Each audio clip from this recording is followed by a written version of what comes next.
there are two emergency measures in the system right now. One is the width of the corridor and hence the level of the reverse repo rate, and the other is the quantum of liquidity. 12 lakh crore, even as a percentage of NDT, NDTL is just unprecedented for India. I'm trying to understand what would signal to the RBI that there is comfort to start moving away from these emergency levels, because you can't pull out this level of liquidity in a knee-jerk fashion. It will take months, if not years, to pull it out. Why is the RBI not starting the process? Is there just not enough comfort on growth? In which case, then there is a disconnect between what we are projecting on growth versus what we are projecting via our continued emergency liquidity and level of reverse repo stance.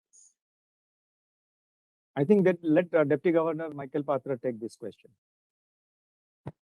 Yes, Ira, in your question, you are really asking about what triggers do we look at for the interest rate corridor. I would answer that question by saying that we would look for signs that the recovery is getting solidly entrenched and that the inflation rate is moving in a desired direction, that is towards the target.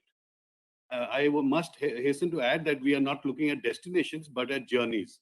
So even dynamic movements in these directions will be our trigger. Now, in your question, you implicitly actually indicate that the RBI is following a stepwise approach, a sequence. First, as you mentioned, was the stopping of liquidity. Second, moving liquidity from the fixed rate reverse repo to the auctions. Now, the auctions have two benefits for us. One is that they enable better pricing of excess reserves. And two, they give RBI a better handle on these reserves by giving some more discretion in managing liquidity. On the next steps, let me assure you, RBI has all the adequate instruments. The issue is not one of instruments, but one of timing and calibration. And I mentioned to you what we are looking for. But sir, 14 days is not really absorption, even under your own liquidity framework, which you have said. It's only at 28 days that you start talking about that being an absorption tool. 14 days, right? Very well fine-tuning, sir. Yes, but as I mentioned, this step is all about taking it out of the passive fixed rate reverse repo, over which the RBI has less control, into the auctions where RBI has more control in determining the pace and timing of the sequencing of our measures. So the first job will be to take it into the auctions and thereby get better discretionary control over these reserves. The next steps will follow, as I told you, on the signs that I indicated.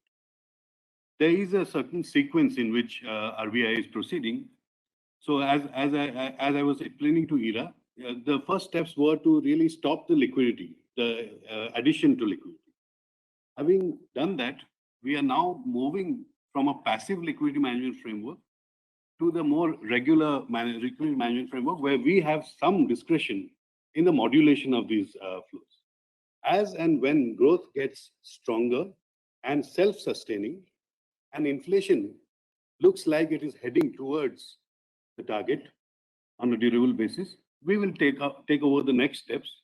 And as I mentioned to her, there is no dearth of instruments with the RBI.